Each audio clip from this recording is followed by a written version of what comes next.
Welcome to the Slop Temple. We pray this video helps. In this video, I will explain how to cook apricot seeds. It's important to understand that apricot kernels contain a compound called amygdalin, which can convert into cyanide in the body. Consuming raw kernels in large quantities can be dangerous.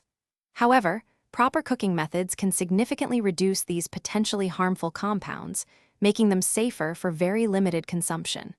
Always proceed with caution and prioritize your well-being. Before cooking, you'll need to prepare your apricot kernels. First, carefully crack open the hard outer shell of the apricot pit to extract the small, almond-like kernel inside. Make sure to discard any kernels that appear moldy, shriveled, or discolored. Next, soak the extracted kernels in fresh water for a minimum of 12 hours. It's a good practice to change this soaking water several times during this period to help further reduce any unwanted compounds. Once prepared, there are a couple of effective ways to cook your apricot kernels. One method is boiling. Simply place the soaked kernels in fresh water and boil them for about 10 minutes. Another popular option is roasting. Preheat your oven to 300 degrees Fahrenheit and spread the kernels on a baking sheet. Roast them for approximately 15 minutes or until they achieve a light golden brown color, stirring occasionally for even cooking.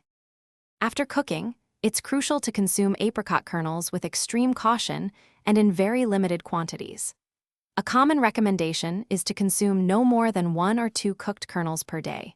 Always listen to your body and discontinue use if you experience any adverse effects. For storage, keep your cooked kernels in an airtight container in a cool, dry place to maintain their freshness and quality for a longer period. Thanks for watching. Consider subscribing if we helped you.